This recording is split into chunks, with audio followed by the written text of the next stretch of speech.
शिवाय। हर हर महादेव। जय शंकर की। ओम गुरुवे नमः।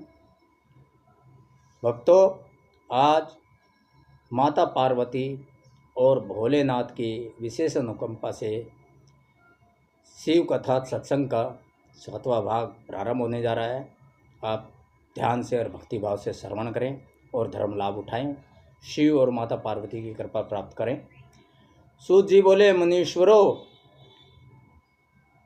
नारद जी ने विनय पूर्वक ब्रह्मा जी को प्रणाम किया और पूछा, भगवान भक्तवत्सल भगवान शंकर कैलाश पर्वत पर कब गए और महात्मा कुबेर के साथ उनकी मैत्री कब हुई?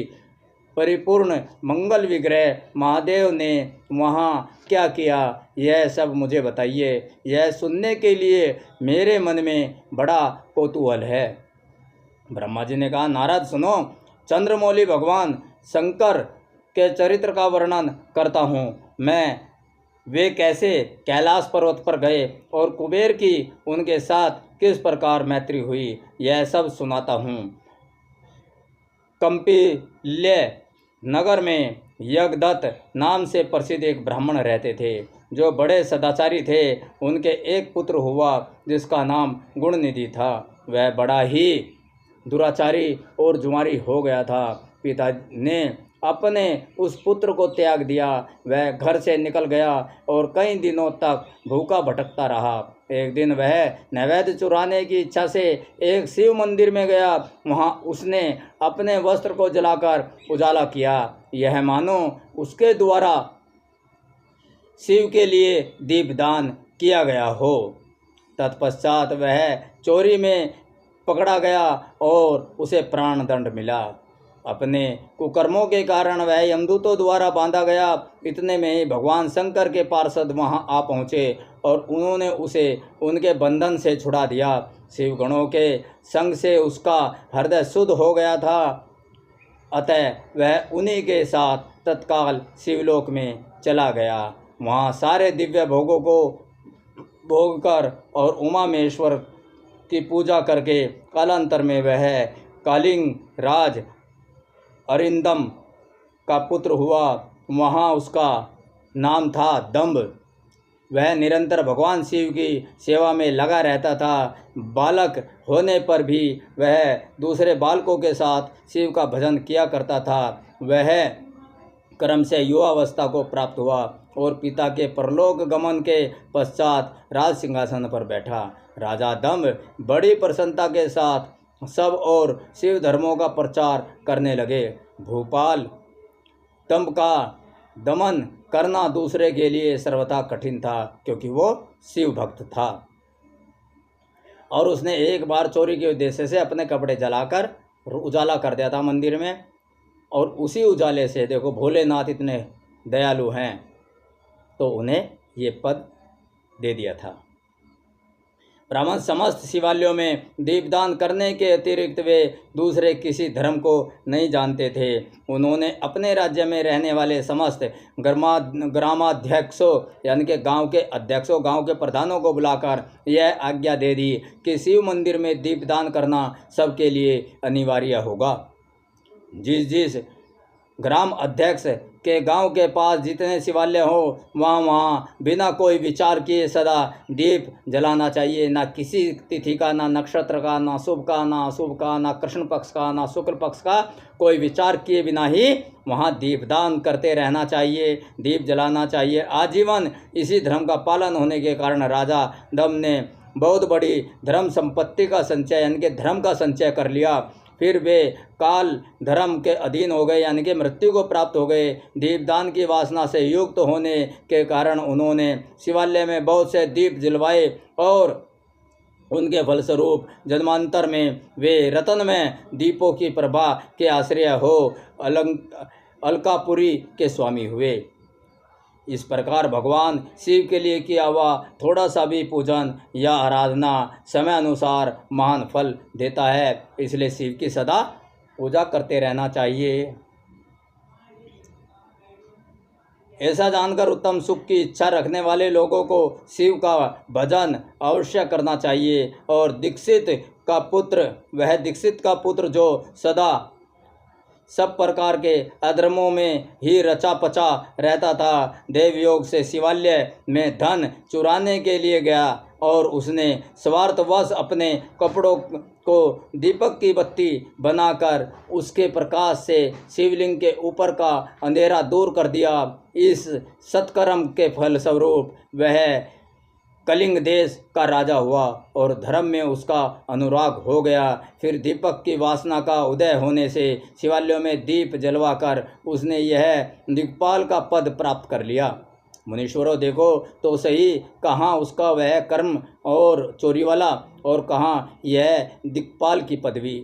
उसका यह मानव धर्मा प्राणी उस समय यहाँ उपभोग कर रहा है। तात, यह तो उसके ऊपर शिव के संतुष्ट होने की बात बताई गई है। ब्रह्मा जी नारद को कहते हैं, पहले के पद्म कल्प की बात है। मुझ ब्रह्मा के मानस पुत्र पुलत्स से विसर्वा का जन्म हुआ और विसर्वा के पुत्र विसर्ववर्ण यानी कि कुबेर हुए। उन्होंने पूर्व काल में अत्यंत उग्र तपस्या के द्वारा त्रिनेत्रधारी महादेव की आराधना करके विश्वकर्मा की बनाई हुई इस अलकापुरी का उपभोग किया।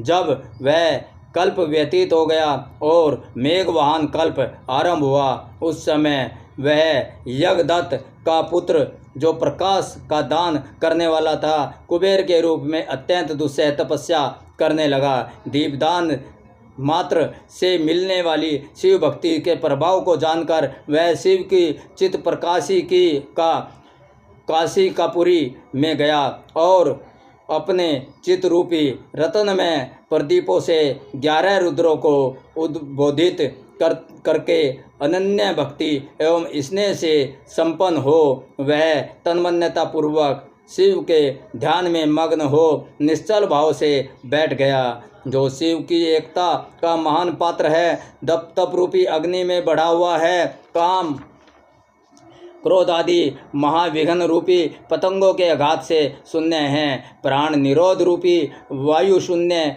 स्थान से निश्चल भाव से प्रकाशित है, निर्मल दृष्टि के कारण सब रूप से भी निर्मल है तथा सद्भाव पूर्व रूपी पुष्पों से जिसकी पूजा की जाती है। ऐसे शिवलिंग की प्रतिष्ठा करके वह तब तक तपस्या में लगा रहा जब तक उसके शरीर में केवल अस्थि और चर्म मात्र ही अवशिष्ट नहीं रह गए। इस प्रकार उसने 10,000 वर्षों तक तपस्या की। तदंतर विशालाक्षी पार्वती देवी के साथ भगवान विश्वनाथ कुबेर के पास आए।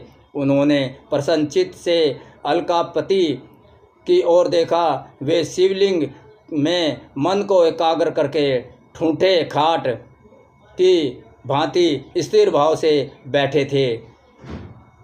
भगवान शिव ने उनसे कहा, अलकापते, मैं वर देने के लिए उद्यत हूँ, तुम अपना मनोरथ बताओ। यह वाणी सुनकर तपस्या के धनी कुबेर ने ज्यों ही आंखें खोलकर देखा त्यों ही उमा वल्लभ भगवान श्रीकंठ सामने खड़े दिखाई दिए। वे उदय काल में सहस्रों सूर्य से भी अधिक तेजस्वी थे और उनके मस्तक पर चंद्रमा अपनी चांदनी बिखेरे रहे थे। भगवान शंकर के तेज से उनकी आंखें चौंधिया गई। उनका तेज प्रतिहत हो गया और वे नेत्र बंद करके मनोरथ से भी परे विराजमान देव देवेश्वर शिव से बोले, नाथ, मेरे नेत्रों को वह दृष्टि शक्ति दीजिए जिससे आपके चरणारविंदों का दर्शन हो सके। स्वामीन, आपका प्रत्यक्ष दर्शन हो, यही मेरे लिए सबसे बड़ा वर है। ईश्वर, दूसरे किसी वर से मेरा क्या प्रयोजन है। चंद्रशेखर, आपको नमस्कार है। तब भोलेनाथ ने कहा, मैं तुम्हारी तपस्या से संतुष्ट होकर तुम्हें वर देता हूँ। तुम निधियों के स्वामी और गुव्वों के राजा हो जाओ। सुव्रत यक्षों, किन्नरों और राजाओं के भी राजा होकर पुण्यजनों के पालक और सबके लिए धन के दाता बनो। मेरे साथ तुम्हारे सदा मैत्री बनी रहेगी और मैं नित्य तुम्हारे निकट निवास करूँगा। मित्र, तुम्हारी प्रीति बढ़ाने के लिए मैं अलका के पास ही रहूँगा। आओ इन उमा देवी के चरणों में साष्टांग प्रणाम करो, क्योंकि ये तुम्हारी माता है। महाभक्त यज्ञदत्त कुमार, तुम अत्यंत प्रसन्नचित्त से इनके चरणों में गिर जाओ। ब्रह्मा जी कहते हैं, नारद, इस प्रकार वर देकर भगवान शिव ने पार्वती देवी से फिर कहा, देवेश्वरी, इस पर कृपा करो, तपस्विनी यह तुम्हारा पुत्र है। भगवान शंकर का यह कथन सुनकर जगदम्बा पार्वती ने प्रसन्नचित्त हो यज्ञदत्त कुमार से कहा, वत्स, भगवान शिव में तुम्हारी सदा निर्मल भक्ति बनी रहे। तुम्हारी बाईं आँख जो फूट ही गई, इसलिए एक ही पिंगल नेत्र से युक्त रहो। महादेव जी ने जो वर दिए हैं वे सब उसी रूप में तुम्हें सुलभ हों। बेटा, मेरे रूप के प्रति ईर्ष्या करने के कारण तुम कुबेर नाम से प्रसिद्ध होगे।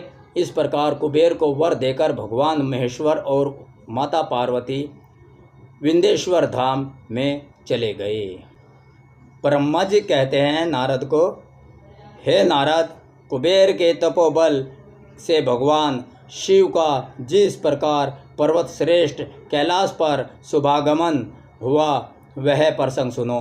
कुबेर को वर देने वाले विश्वेश्वर शिव जब उन्हें निधिपति होने का वरदान देकर अपने उत्तम स्थान को चले गए, तब उन्होंने मन ही मन इस प्रकार विचार किया, ब्रह्मा जी के ललाट से जिनका प्रादुर्भाव हुआ है तथा जो प्रलय का कार्य संभालते हैं, वे रुद्र मेरे रूप पूर्ण स्वरूप हैं। अतः उन्हीं के रूप में मैं गुह्यक के निवास स्थान कैलाश पर्वत को जाऊंगा। उन्हीं के रूप में मैं कुबेर का मित्र बनकर उसी पर्वत पर विलासपूर्वक रहूँगा और बड़ा भारी तप करूँगा। शिव की इस इच्छा का चिंतन करके उन रुद्रदेव ने कैलाश जाने के लिए उत्सुक डमरू बजाया। डमरू की वह ध्वनि जो उत्साह बढ़ाने वाली थी, तीनों लोकों में व्याप्त हो गई।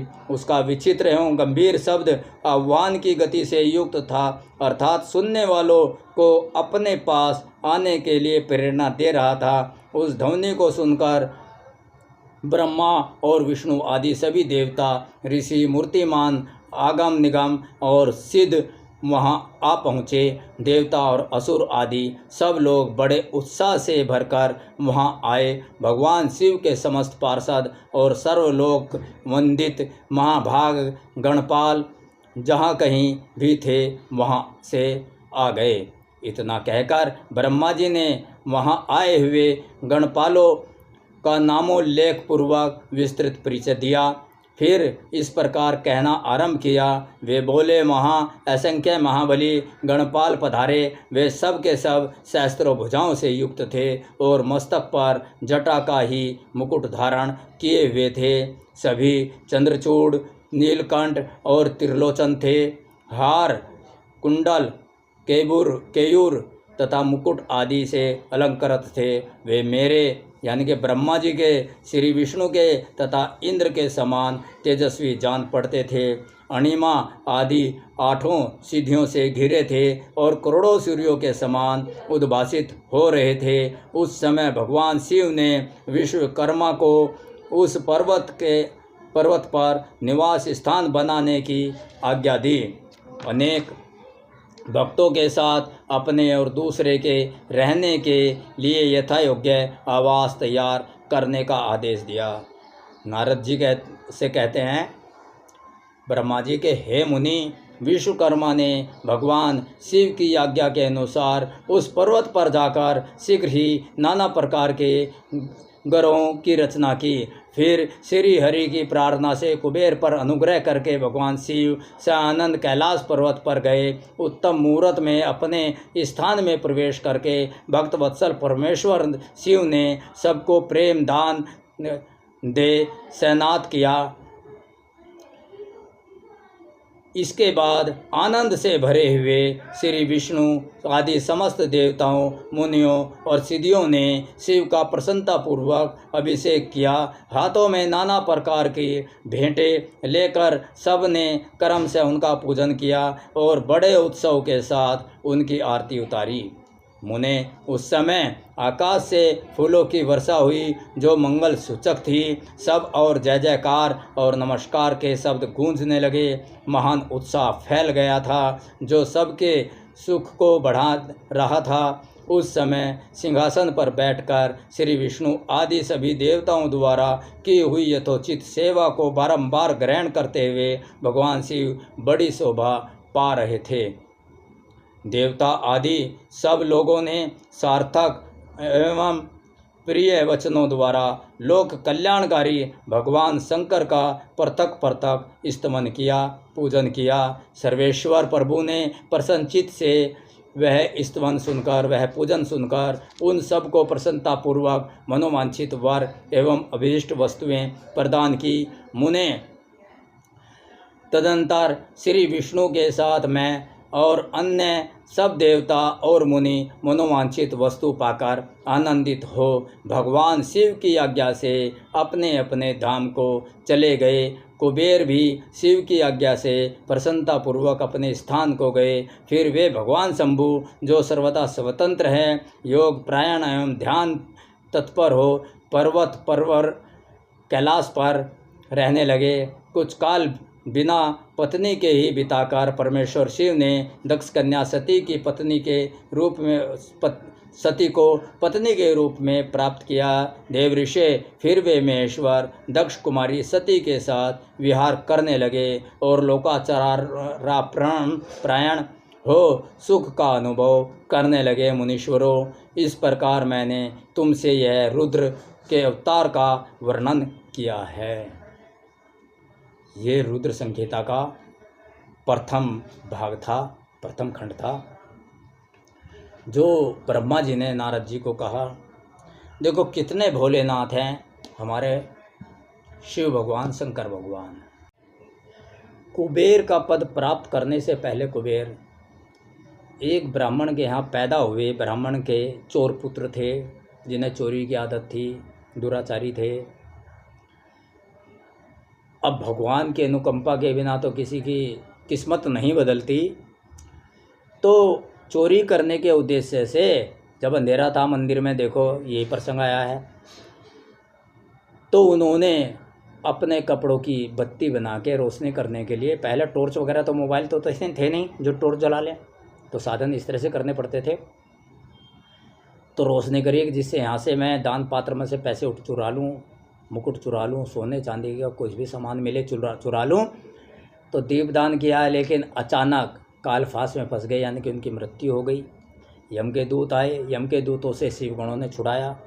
शिव जी लोक में गए कि भैया इसने शिवलिंग के ऊपर दीपदान किया था अंधेरे में, इसलिए शिवलिंग के पास मध्यम रोशनी रखनी चाहिए, रात को पूर्णतः अंधेरा नहीं कराना चाहिए। तो रात को अंधेरे में इसने दीपदान दिखाया था, इसलिए भैया ये दुराचारी नहीं हो सकता। इसलिए तो देखो उसी की वजह से वो इस तरीके से धन निधि का स्वामी बना, यानी कि कुबेर सबको धन बांटने वाला बना, जो एक चोर था एक जरा से कर्म से। इसी तरीके से एक चोर की कहानी आती है कि एक चोर घंटा चोरी करने के, एक शिवलिंग के ऊपर घंटा था, घंटा चोरी करने के उद्देश्य से शिवलिंग पर पैर रख के घंटा उतारने लगा। तभी उसका पैर फिसल गया और पैर फिसल कर उसके सिर में चोट आ गई। सिर में चोट आने के कारण शिवलिंग पर जब चोट लगी, शिवलिंग पर जब माथा लगा उसका और चोट लगी, तो वह उस चोट के कारण मृत्यु को प्राप्त हो गया। शिव के गण आए, यम के दूत आए, उनमें घोर संग्राम हुआ। आगे में शिव गणों की जीत हुई और शिव गण उन्हें शिव के धाम ले गए, उस चोर को।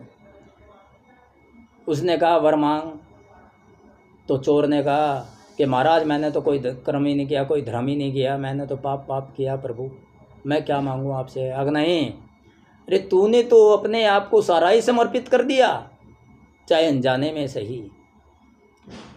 तू तो पैर रख के मेरे ऊपर ही चढ़ गया, के ले प्रभु मैं तुझको समर्पित हूँ। और वहीं तूने प्राण छोड़ दिए।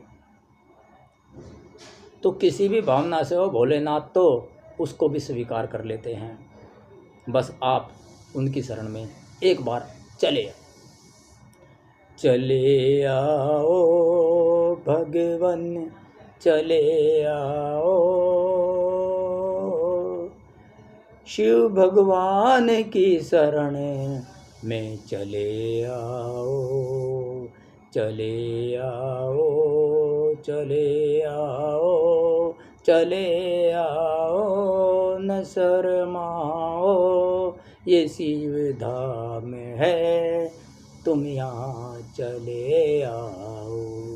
न अपना है न पराया है, न ये भेद शिव ने बनाया है। न अपना है न पराया है, न ये भेद शिव ने बनाया है।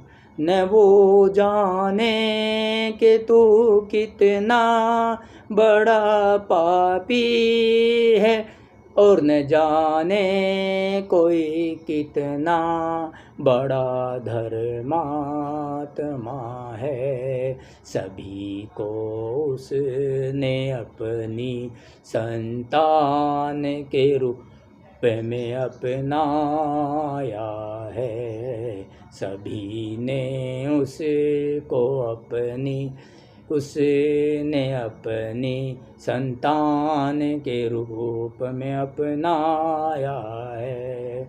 उसने नहीं भुलाया तुमको,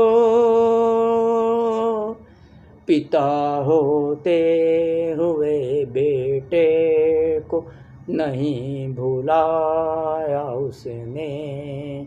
तुम्ही ने जगत में के मोह माया में अपना दामन छुड़ाया शिव से। शिव तो बड़े ही भोले हैं, एक बार भाव से पुकारो तो। शिव तो बड़े ही भोले हैं, एक बार भाव से पुकारो तो। मौत खड़ी है अगर सिर पे तो टल जाएगी भगतो। मौत अगर खड़ी है सिर पे तो टल जाएगी भगतो। शत्रु अगर ताकत दिखाए तो कुछ नहीं कर पाएगा भगतो। प्यार से उसको पुकार के तुम देखो तो, उसी ने तुमको अपनाया है। भगवान ने तुमसे दामन नहीं छुड़ाया, तुमने खुद दामन छुड़ाया है। पिता समझ के पुकारो उसको, सच्चे मन से पुकारो उसको। उसने तुमको गले से लगाया है। ओम नमः शिवाय, ओम नमः शिवाय, ओम नमः शिवाय। नमामि शंकर, नमामि शंकर, नमामि शंकर, नमो नमः। नमामि शंकर, नमामि शंकर, नमामि शंकर, नमो नमः।